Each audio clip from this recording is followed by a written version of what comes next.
Surely you can't be serious. I am serious. And don't call me Shirley.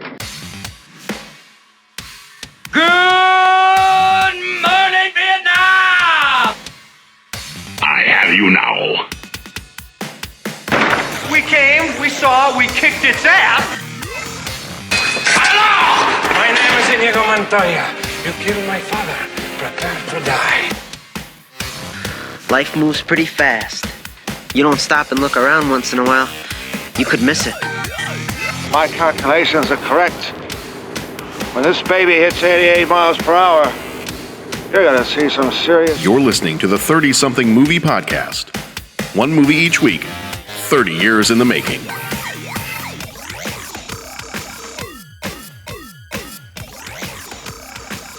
That's right, you're listening to the 30-something movie podcast. I am your host, John Reed. I am flying solo this time around. I'm recording this quick episode. I don't know how quick it'll be, but we'll see. Quick episode because we've got it's December. A lot of stuff going on. We are, if you listen to the show before, we are all teachers, so this tends to be a fairly busy time of year with all kinds of stuff going on. You know, Pat is our band director, and so there's all kinds of winter concerts and just all kinds of other crazy things going on. And so just in case we didn't have time to get together and record some of our other episodes that we wanted to get to for December, I'm recording this one real quick because this is something that I was running through my head a few days ago and just wanted to get out there. And then just in case, you know, we end up not being able to do one of our other 1987 movies, then we'll have this one that we can throw in there and keep going and make sure that we've got an episode for you each week. We may be taking a short break over the winter holiday, so as it gets close to Christmas time, we may be doing that just with Christmas and the New Year. That makes it a fairly tough time to get together and record, even to do it remotely from our different locations, but we're going to maybe take a little break there, but just to give you a heads up with that, we are going to be having very soon our Star Wars The Last Jedi show. So I just saw it last night. So I don't want to say, you know, too much about it right now. I might mention a little bit of it later on in what I'm doing for this particular episode, but I want to save most of that for when we actually have our Star Wars Last Jedi show, where we, you know, as many of our co-hosts get together as we can, and then we'll sit down and we'll talk through that one. So I got to give the other guys time to be able to see it first, and they already, as soon as everybody saw me coming at work this morning, people, you know, Dennis, who is on our show on occasion, and Jeff and Pat, as soon as they saw me coming, they just kind of looked at me. They're like, no, turn around, go away, don't say a thing, don't talk to me, don't say anything, which that's fine. I get it. But I am not one that unless somebody asks me to, I'm not one to share spoilers. And I think, particularly given some of the things that happen in this movie, I don't think I'd share them anyway. I would want someone to be surprised when they go. So my own kids were asking me this morning, because just my wife and I went to go see it. So my son is like, what happened? No, wait, I don't want to know. Well, just tell me something that happened. No. I'm not telling you anything. There are surprises in this movie, and I want you to be just as surprised as I was. So, not sharing that stuff. So anyway, this episode, what I wanted to do was I wanted to kind of just sit down. We originally talked about maybe having a show at the end of the year where we talk about some of our favorites from 1987. And maybe just kind of like a year in review type show. So I'm not sure that we're going to have an opportunity to do that as a whole group. If the other guys listen to this episode and want to do that, I may have them just record individually, and they can send that in, and we'll post those up as little mini episodes here on the podcast feed. But I'm going to do mine right now, and if anybody else wants to do that, they're free to. If you, as a listener, want to call in to our voicemail line and share some of yours as well, you totally can do that. Our number is 872-35-MOVIE. That's 872-356-6843. What I'm going to do this episode is I'm going to go through kind of a top 10 list for two different things. Top 10 for 2017, because obviously that's the year that we're in right now, unless you're listening to this beyond 2017, if you're finding the show later on. And then for the year of 2017, we have been going through 1987 movies, because that's our the premise of our show. We are the 30-something movie podcast, so it's always movies that are hitting their 30th anniversary. So I'm going to do my top 10 of 1987 and my top 10 of 2017. So I'm going to go ahead and start off with my top 10 of 2017. Start with that one first and say these are the top 10 movies from this year, and I'm mostly basing this on just kind of my enjoyment. I'm not necessarily basing this on whether or not it was an absolutely excellent, high quality movie. These are just the ones that when I went to the theater, there was something about it that was memorable. There was something about it that just was enjoyable. So these are the movies that I had the most fun with this year in 2017. And I will freely admit, there are plenty of movies that I have wanted to see that are not on this list. Several that are definitely not included, but I still would love to see them. And I'll mention some of those later as well. No, you know what? Actually, I'll mention some right now. The Shape of Water. I keep seeing previews or trailers for The Shape of Water, and that one looks really interesting to me. So it seems like a very different kind of movie, and I'm curious to go see it, so I definitely want to go see that one. And as of the time that I'm recording this, I still have not seen The Disaster Artist, so I really want to go see The Disaster Artist and take that one in. Did not get a chance to see Blade Runner 2049. I would love to see that one as well, and I'm trying to think if there were any others that I missed from this year that I really wanted to see. There were a couple here and there. Get Out. That was another one from the beginning of this year. Did not get a chance. I actually even rented Get Out at one point, but just for some reason or another did not have a chance to watch it. So that's another one that I definitely want to take a look at. So here's my top 10 of 2017, and these are in a particular order. I actually went through and I tried to rank these as best I could in a particular order. So for the top 10 of 2017, number 10, I had Dunkirk. I had the chance to go see Dunkirk in the theater and really enjoyed it. It was a really great movie. Just the visuals, the way it played with time, and then just the tension that wrought. The way it played with time and just the tension that wrought and just... Yeah, it was just a really, really fun movie. Not necessarily fun topic, but a fun movie to watch. And that's definitely one that I know I'm going to have to go back and watch again, because the whole timeline piece of it, I had a little bit of a hard time wrapping my head around that. It doesn't mean I didn't like it, but just had a little bit of a hard time wrapping my head around it and really seeing how certain parts played into other parts of the movie and how all that timing worked. So Dunkirk is my number 10. Number 9, Guardians of the Galaxy Volume 2. I just started watching this the other day with my kids because they had not seen it yet. My son had, but my daughter had not seen it yet, so we started watching it now that it's on Netflix. And that one, definitely it's up there as being one of the funniest Marvel movies this year. In fact, I think on my list here, and this is a spoiler for the list ahead, I believe that is the only Marvel movie that made this list. Yes, it is. There are a couple of other comic book movies, but that's the only Marvel Studios movie that made this list, was Guardians of the Galaxy Volume 2. Funny movie. Did I like it as much as Guardians 1? I don't think so. I keep going back and forth on that. I think Guardians 1 just did a great job. It just knocked it out of the park with what that movie could be and what it ended up being. I will say Guardians 2, it didn't do... The only reason why it doesn't go above Guardians 1 for me is I don't know that I feel like they did anything new with Guardians 2. Same type of humor as Guardians 1, still very funny.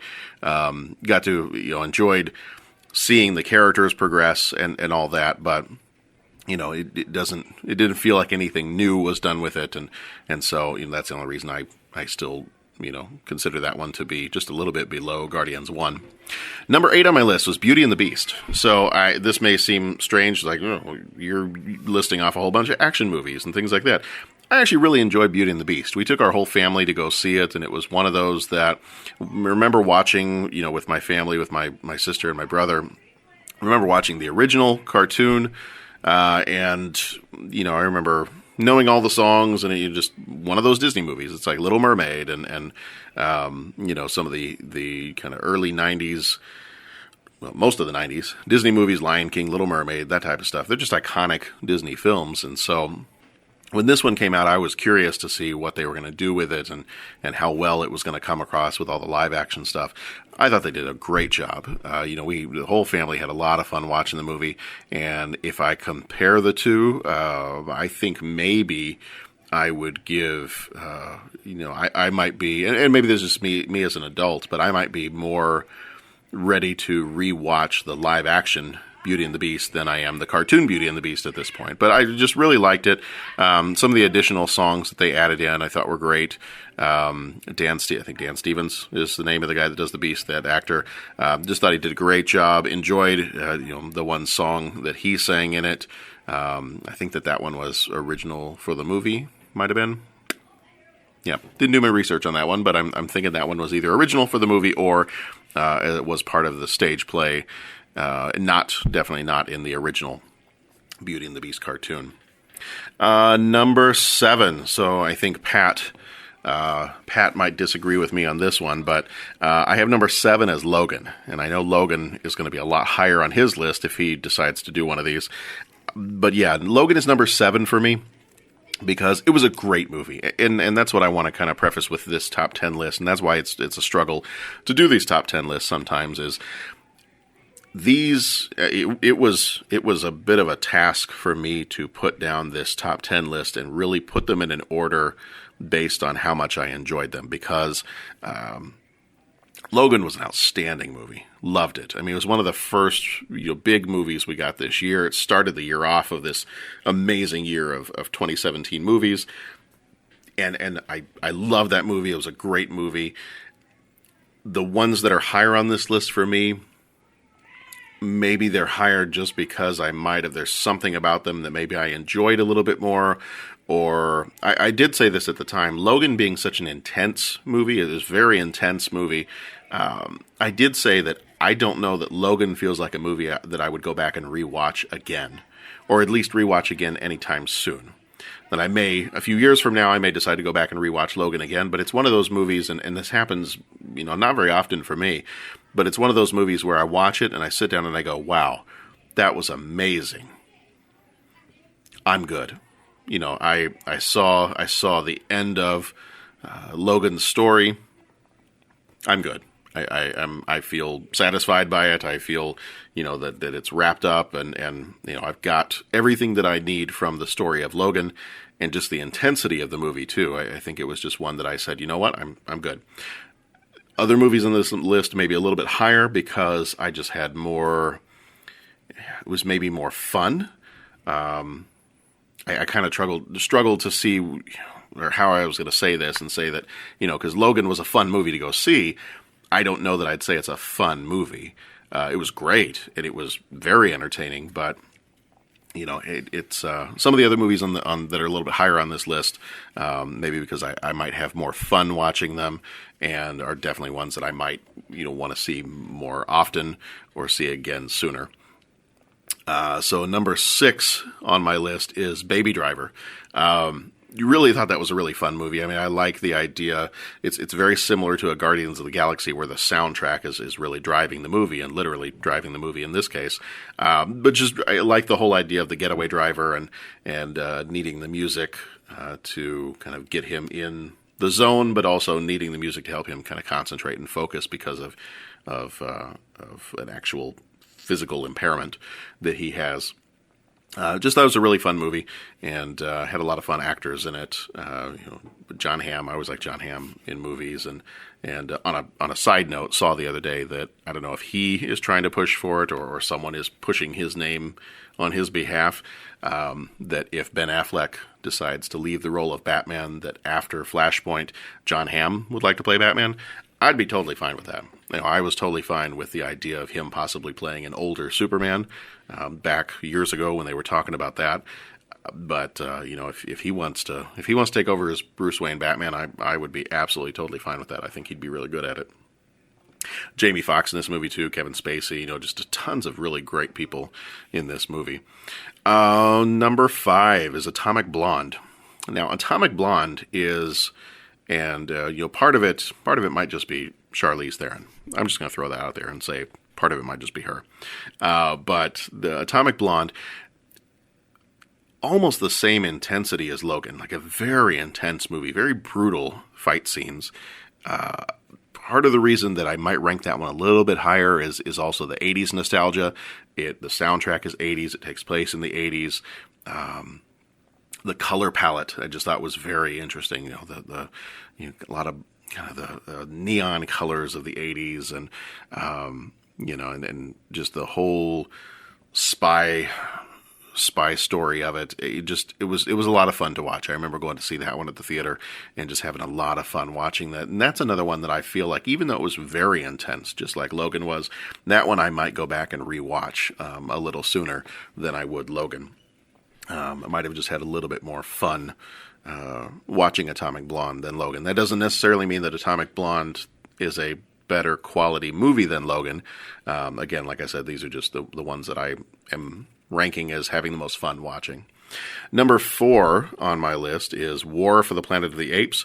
I love these new Planet of the Apes movies. I remember watching the old Planet of the Apes with my dad, and loving all those, even the really bad ones.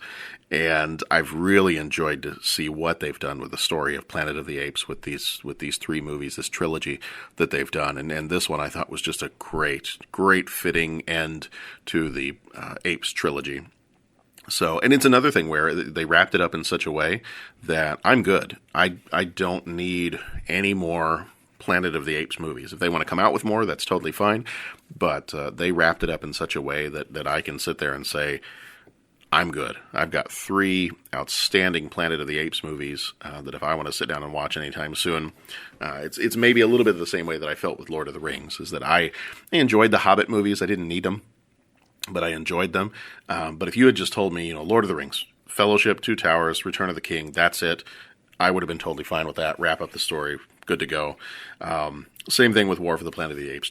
And the fact that Andy Serkis and the people that do all of the work with the CGI just to make Caesar and the others look so realistic. If they haven't already, I haven't looked lately, and I don't remember paying attention to it much last year. If they haven't already created a category for CGI acting, for motion capture acting and things like that, they need to. And they just need to name it the Andy Serkis Award because he is just outstanding. And every time I watch those movies, I have to consciously remind myself that that's not a real ape, and that it's not, that's not an ape actor who is doing all that. They just do an outstanding job with it, and thought it was a great story. And Woody Harrelson is just crazy and good in that movie too. And just thought it was a really great ending to the whole series. All right, so down to the top 3 for 2017. Number 3. Now, my next couple of picks are probably going to maybe cause a little bit of argument and controversy, but I've said this before, and this is absolutely a totally biased list. This is my opinion here. Number 3 is Wonder Woman. And Wonder Woman, awesome movie.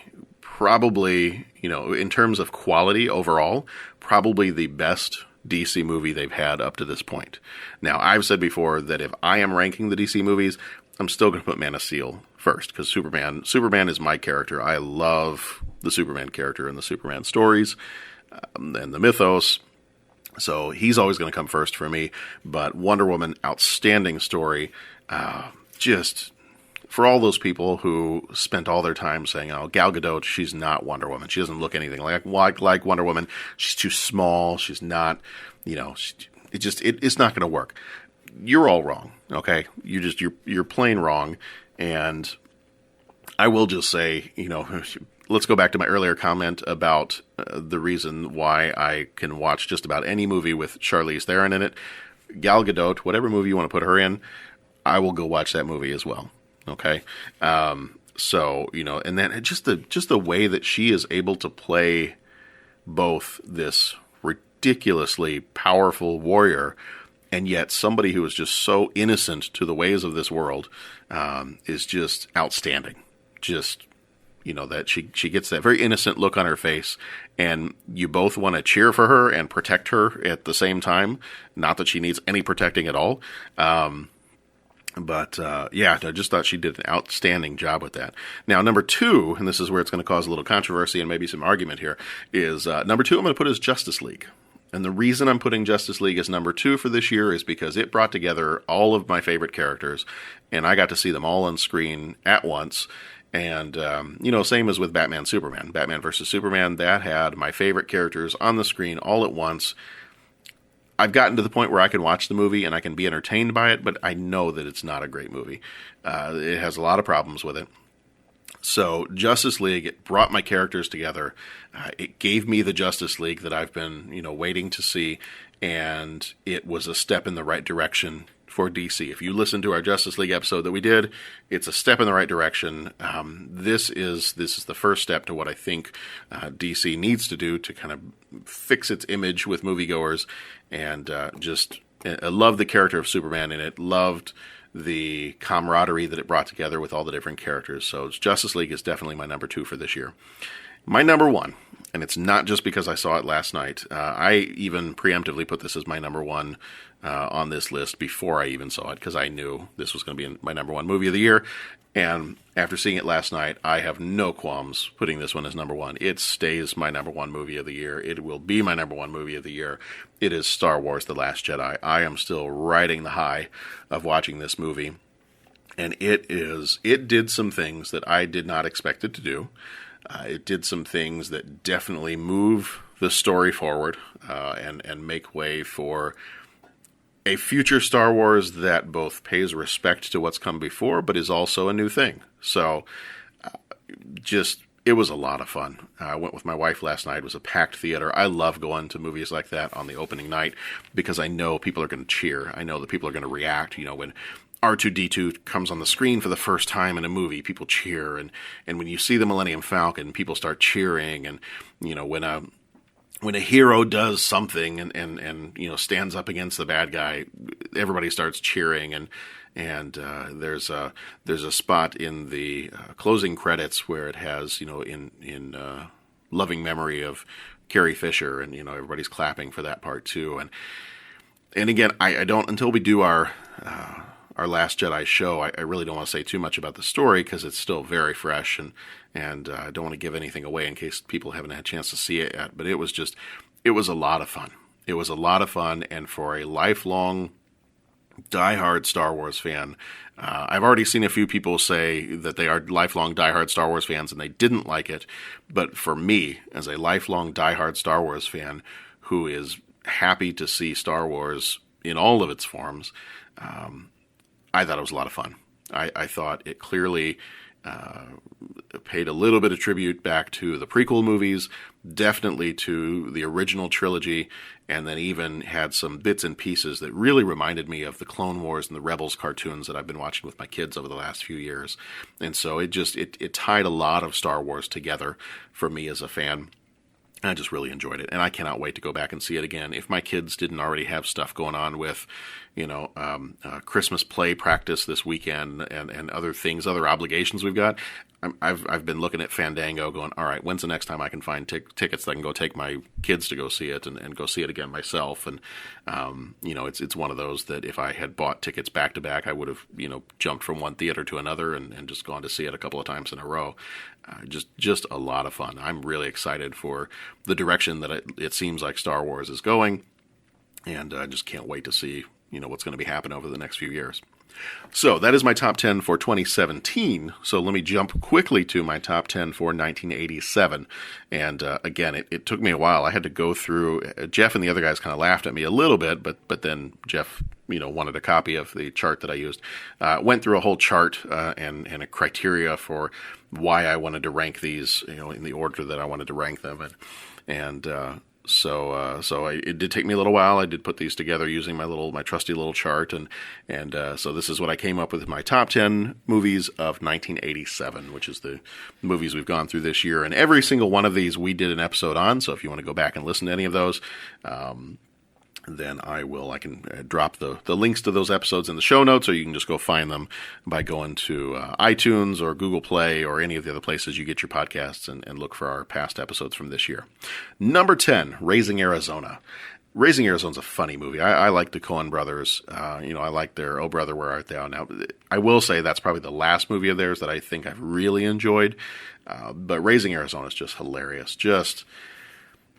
I'm from the South, and I have a lot of family still in the South, and so there's just little bits and pieces there of just kind of the attitudes and the accent and the other stuff in that movie. And John Goodman is just hilarious. He's probably my favorite part of that whole movie, and just the ridiculous dialogue that you get from the Coen brothers. But it works so well because they're in almost like this fantasy world where that kind of dialogue works just fine, where you have even the simplest, most uneducated people that you might find are spouting Shakespearean style language. So it's just really funny. So Raising Arizona is my number 10 for 87. Number 9, Predator. Predator might have been a little bit higher, but watching it this time around, there were a few things about the movie that bothered me. So usually Predator, I'm a huge action fan, huge fan of the Predator character, the Aliens characters. Anytime those show up in the comic books and fight each other, I've read a lot of the Predator comics too. So a big fan of the movie and the characters.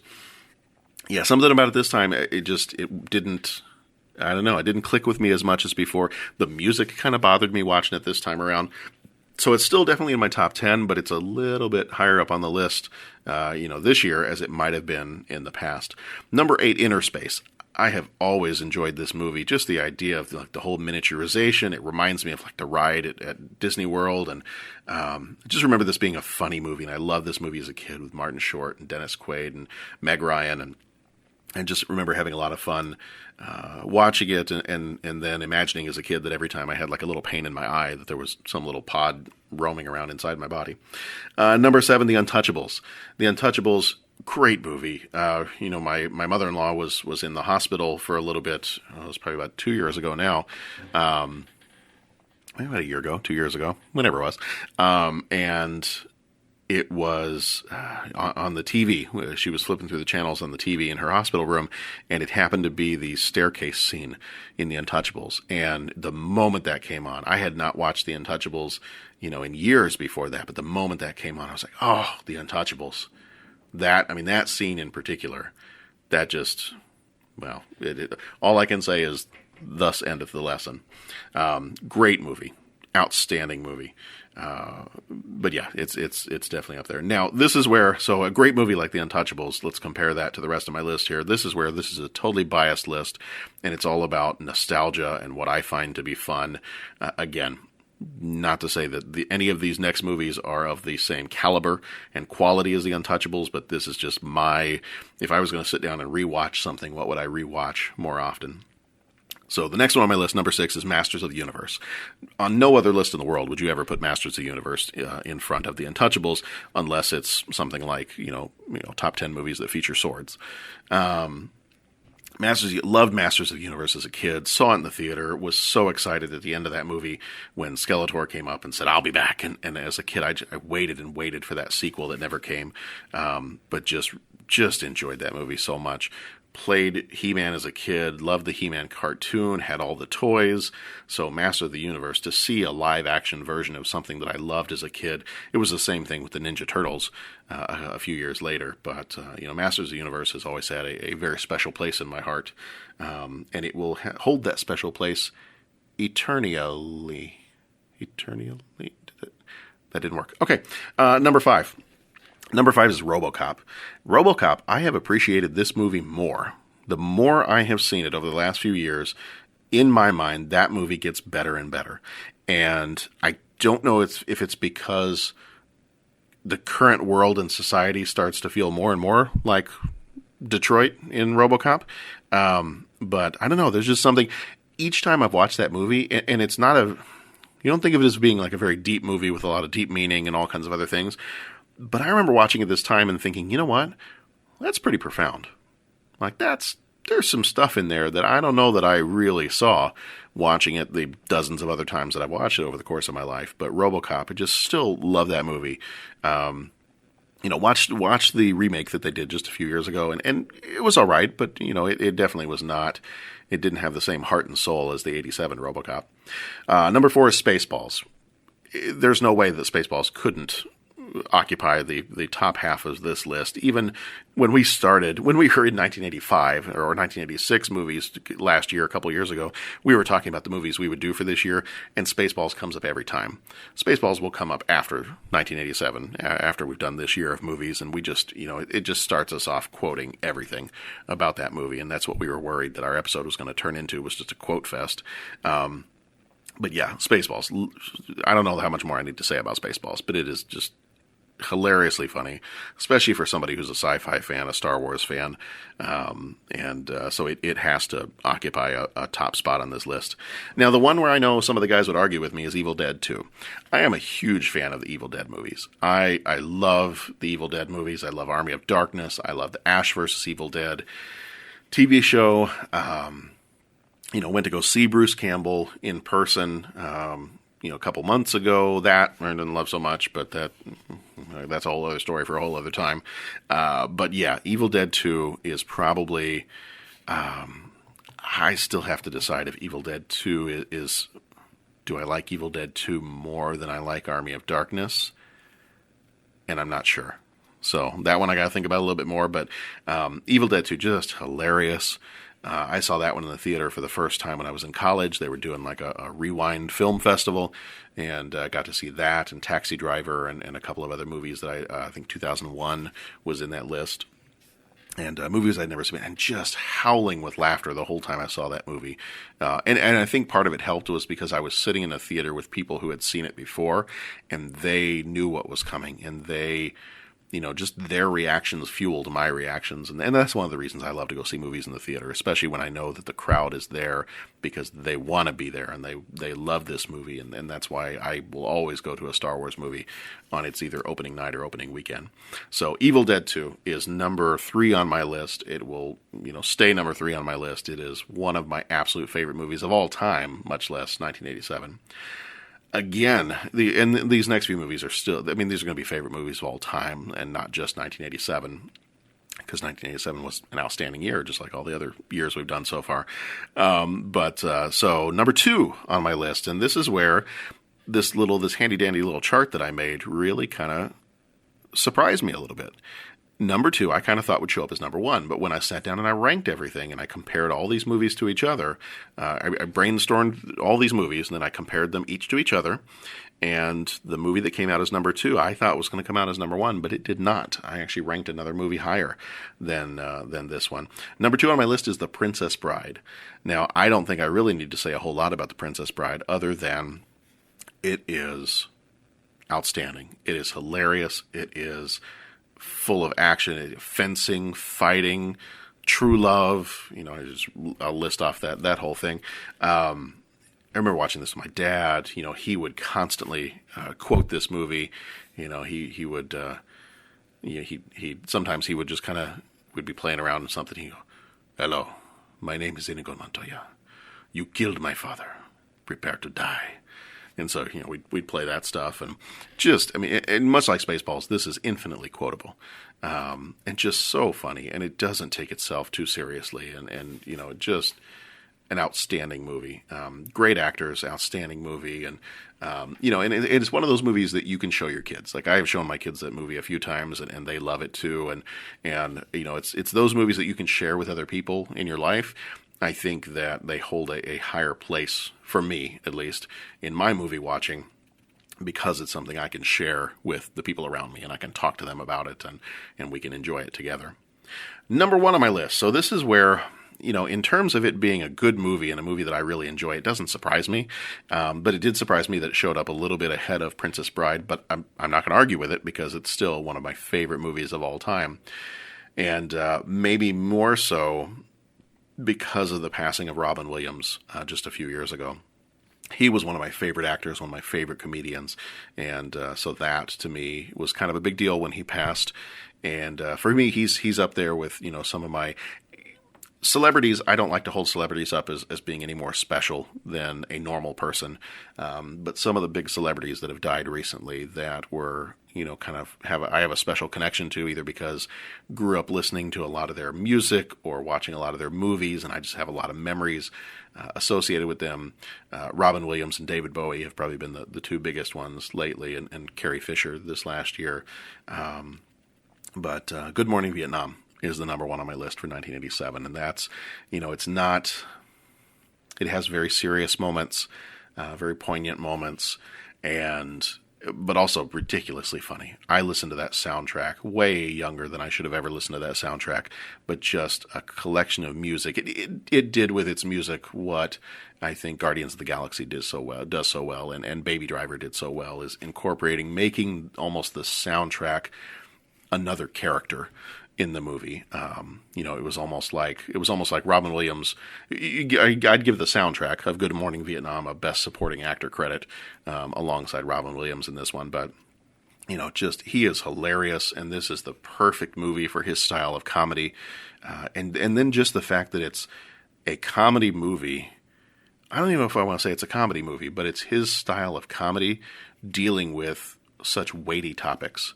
And, even and I probably saw this movie younger than I should have too. I want to say I was maybe like 11 or 12 when I first saw it. But just great movie. And even as a younger kid, I remember thinking, wow, this is some serious stuff. Like, these guys are going off to die. And, and are they dying for the right reasons? And just his struggle to keep up spirits, but also, speak the truth to what's happening.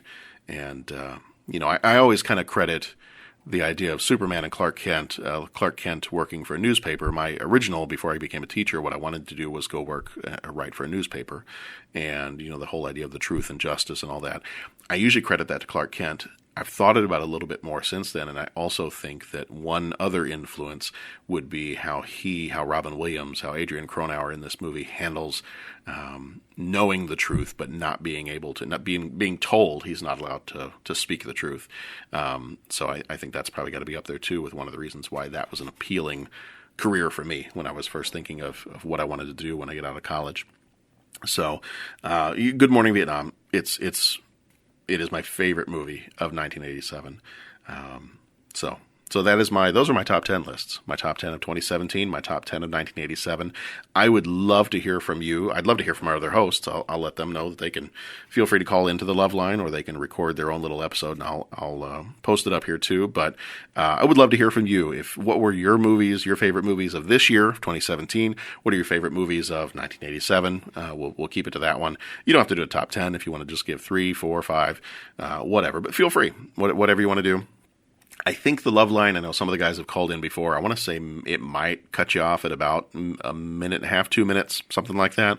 It's done through Google Voice, so if there's a time limit to that, I don't know that I've seen that there's a time limit, but it sounds like some of them have called in and it might have gotten cut off after a couple minutes or so.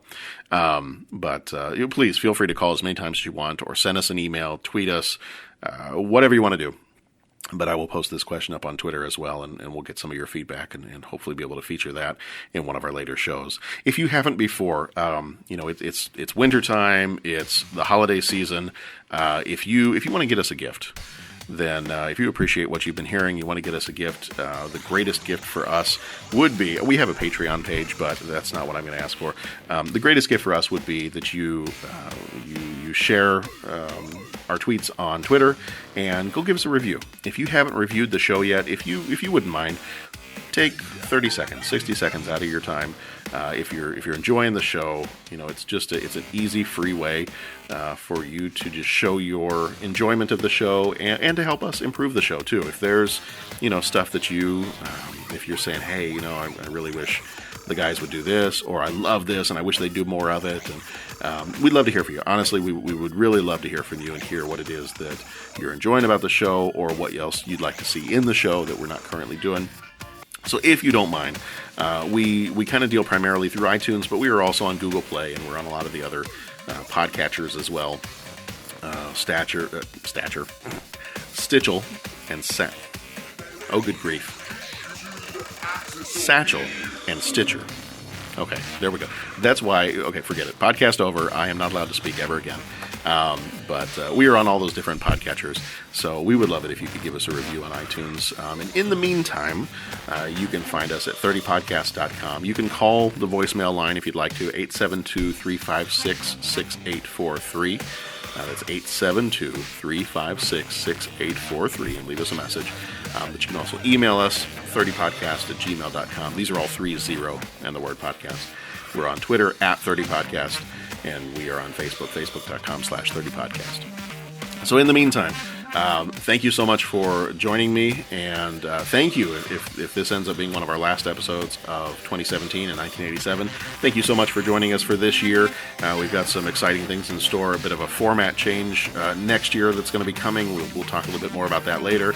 But we are looking forward to our 1988 movies and hope that you will join us then. And if you've got other friends that you know that love the 80s just like we do, please invite them along on this ride, and then we will see you next time. So in the meantime, be excellent to each other. Go watch some good movies. We'll see you next time.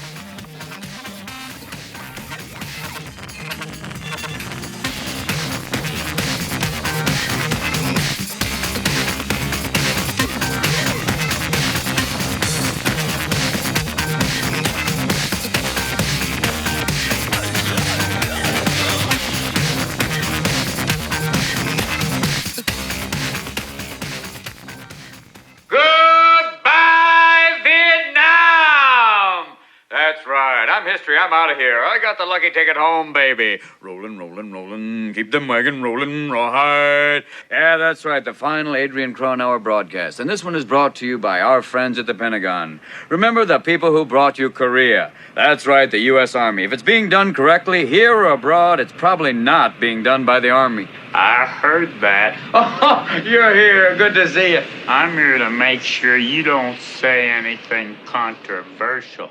Speaking of things controversial.